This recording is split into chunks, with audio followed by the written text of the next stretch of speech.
Bonjour, mesdames, messieurs. Comme prévu dans le programme indiqué il y a quelques jours, je vais faire trois interventions qui vont être disons, une entrée en matière pour cette année académique avec vous. Je parlerai aujourd'hui de la rédaction de la thèse. Ce que je veux vous dire déjà, ce que j'ai écrit dans le document que j'ai envoyé dans le groupe sur l'initiation au doctorat en droit, vous allez de la page 26 à la page 38. Je pense que vous aurez les éléments les plus importants que je pourrais évoquer dans le cadre de cette intervention. Donc il serait approprié que vous puissiez déjà lire ce que j'ai écrit dans le document. Je viens de vous envoyer deux thèses. Alors j'ai ici deux thèses. La première, c'est la thèse de Luc Oechsling, qui s'intitule État de droit. Et la deuxième thèse, c'est la thèse de Hélène Tourard, l'internationalisation des constitutions nationales. Pourquoi j'ai choisi ces deux thèses pour illustrer mes propos? D'abord parce que ce sont deux bonnes thèses, il faut le reconnaître. Les deux thèses ont été primées. La thèse de Tourard a été primée à l'université de Strasbourg comme meilleure thèse de l'année 2000, et puis la thèse de Oechsling a été primée par le groupe européen de droit public comme meilleure thèse également de l'année 2000. Donc ce sont deux thèses qui ont été publiées la même année, c'est pour ça aussi que j'ai choisi ça, qui portent les deux sur des questions constitutionnelles, les questions d'état de droit. Et ces deux thèses vont me permettre d'illustrer mes propos sur cette partie. D'abord, il y a des éléments qu'il faut écarter. Dans la rédaction de la thèse, bien souvent, il y a un débat sur l'introduction. Ça, c'est le premier faux débat que je voudrais mettre de côté. Ce premier faux débat consiste à dire qu'une introduction doit être unique. On ne doit pas mettre des titres dans l'introduction. Ça, c'est un faux débat. Ça, c'est les débats, c'est les débats vraiment de l'influence, je dirais, post-coloniale. Parce que certains pensent que ce qu'ils ont fait en thèse, tel qu'ils ont fait la thèse dans leur université, partout dans le monde, ça doit être comme ça. C'est complètement faux. Dans une thèse, alors c'est pour ça que j'ai choisi. Si vous prenez, donc je vous ai envoyé les éléments, vous prenez la thèse, par exemple, de Luc Oechsling, qui a été primée en France, donc le même pays. Dans la thèse, vous avez, dans l'introduction, vous avez des subdivisions, vous avez des titres. Il y a 3 paragraphes dans son introduction qui montrent bien et il indique bien avec des titres l'objet de l'étude, le cadre, la méthode, etc. Donc, c'est un faux débat qui consiste à dire non, on ne doit pas écrire objet d'étude, on ne doit pas mettre des titres. Tout ça, c'est des histoires. Donc ça, c'est le premier faux débat. Par contre, la thèse de Tourard, vous voyez, il n'y a pas de subdivision dans l'introduction. C'est une introduction de 10 pages, mais et pourtant, c'est pour ça que je vous ai envoyé l'une des dernières pages, et pourtant, même si elle ne met pas de subdivision, elle indique quand même les éléments méthodologiques, les éléments essentiels qu'il faut savoir. Parce qu'on ne peut pas faire une thèse sans indiquer la méthode, etc. Donc, pour moi, ça c'est un faux débat.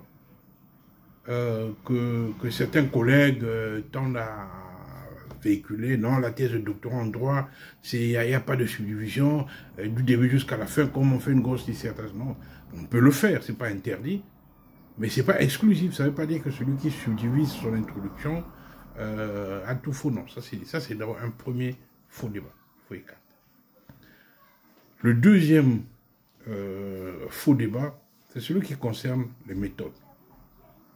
Alors, on a tendance à aujourd'hui, quand je vois les thèses, je suis à plus de 60 thèses dirigées, soutenues, je ne compte pas les thèses en cours, cela me permet quand même de dire que je constate qu'il y a une facilité de plus en plus de la part des doctorants à juste recopier ce qui a été mis dans une autre thèse. C'est-à-dire que vous prenez 2-3 thèses, vous voyez, c'est les mêmes choses. La dogmatique comme ceci, l'exégèse, etc.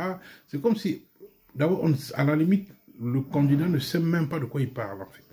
Il recopie juste pour garnir les pages. Il parle de l'exégèse, il parle de la dogmatique, il parle de ceci, etc. Ça pose un problème.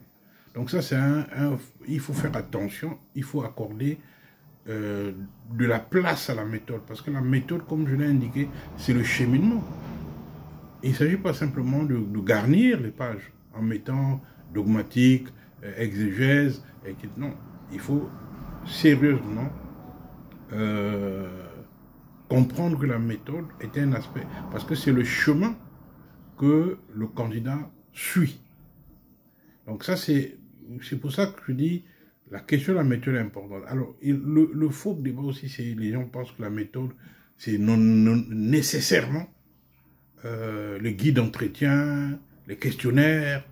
Non, ça, ce sont des méthodes sociologiques. Si on les maîtrise, on peut les mettre comme méthode complémentaire dans son étude juridique. Par exemple, les questionnaires, les guides d'entretien, les statistiques. Si on a la maîtrise de ces outils des sciences sociales, on peut les utiliser dans sa thèse. Mais là encore, je dis que ce n'est pas obligatoire. Tout dépend du sujet et tout dépend de la façon dont vous comptez faire votre démonstration.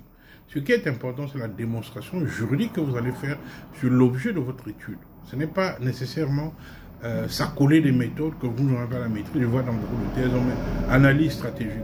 Quand vous posez la question de savoir, bon, vous avez fait le choix de procéder à une analyse stratégique, expliquez-nous en quoi votre travail que vous nous présentez est le résultat d'une analyse stratégique. On n'a pas la réponse. Donc, ce sont des questions essentielles dans la rédaction. Je voudrais vraiment écarter tous ces éléments. Un autre problème dans la rédaction, c'est la longueur du texte. Souvent, il y a des confusions là-dessus. Alors, on dit, ah non, mais les thèses de 250 pages, ce n'est pas des vraies thèses. Il faut une thèse, il faut 500 pages. Tout ça, c'est des histoires. C'est pas ça. Il n'y a aucune norme. Il n'y a aucune norme qui dit que la thèse doit avoir tel nombre de pages. Si vous prenez les thèses qui ont été écrites au cours du XXe siècle, au début du XXe siècle, par exemple, ce sont des thèses. La thèse de Delobadaire, elle a peut-être 110 à 120 pages. Donc, on ne peut pas dire que l'éminent Delobadaire n'est pas un juriste, tout ça, c'est des histoires. Ce qui est important, c'est le contenu. Qu'est-ce qu'elle contient, cette thèse? Ce n'est pas tellement le nombre de pages. Alors, évidemment, il y a des usages aujourd'hui où nous disons que raisonnablement, une thèse devrait avoir autour de 300 pages. Un peu plus, un peu moins, je n'en sais rien, ça fonctionne du discours que vous portez. Mais pour moi, c'est la moyenne raisonnable aujourd'hui. Parce qu'une thèse qui a moins de 250 pages, en droit, elle me semble aussi un tout petit peu légère. Une thèse qui a plus de 350 pages, je commence à voir que le texte commence à être long. Parce que, souvenez-vous qu'on a aussi d'autres obligations, parce que lire des textes parfois très volumineux, 350, 400 pages, sans y trouver finalement de la vraie matière, parce que c'est souvent des propos comme ça, qui sont rapportés, tout ça, etc. On ne voit pas exactement la discussion de fond. Et du coup, on a l'impression qu'on a voulu juste meubler les pages, raconter des tas de choses, tout ça, etc. Mais on ne voit pas la densité scientifique de la thèse. Donc, pour me résumer sur cette question, parce que beaucoup me posent des questions, oui, mais comme je dis, je n'ai pas de clé. Ça dépend du sujet, ça dépend de l'auteur de la thèse, ça dépend des matériaux que vous avez trouvés dans votre recherche et comment vous entendez faire votre démonstration. Je vous dis simplement que, de mon point de vue, aujourd'hui, une thèse de doctorat en droit devrait avoir autour de 300 pages. Ça me semble être raisonnable. Ça ne veut pas dire que si vous faites 500 pages, c'est une mauvaise thèse, non. Simplement que je la trouverai, sauf si elle est vraiment corsée, dense, oui. Mais sinon, je commence à trouver un peu long les textes qui dépassent les 350 pages. Voilà, ça c'est, je vous partage mon expérience sur la question. Par contre, quand le texte est à moins de 250 pages, je reste un peu sceptique parce qu'il y a aussi une facilité à vouloir juste rallonger les mémoires de master, rajouter quelques chapitres, etc. pour dire qu'on a fait une thèse de doctorat. Voilà où est-ce qu'on en est sur ces questions-là, précisément. Donc, dans la vidéo qui va suivre après ceci, ça c'est l'introduction de mon propos. Dans une autre vidéo, je vais essayer d'égrener les éléments que j'ai indiqués dans mon document pour vous dire aujourd'hui mon sentiment sur la rédaction de la thèse de doctorat, les éléments qui me semblent être essentiels à mettre en lumière en m'appuyant sur les deux thèses que je vous ai envoyées en photo comme illustration pour vous montrer la façon. Ce sont des thèses qui ont été écrites il y a presque 25 ans. Je préfère m'appuyer sur ces textes anciens parce que ça me semble plus solide parfois que ce que je vois de plus en plus maintenant.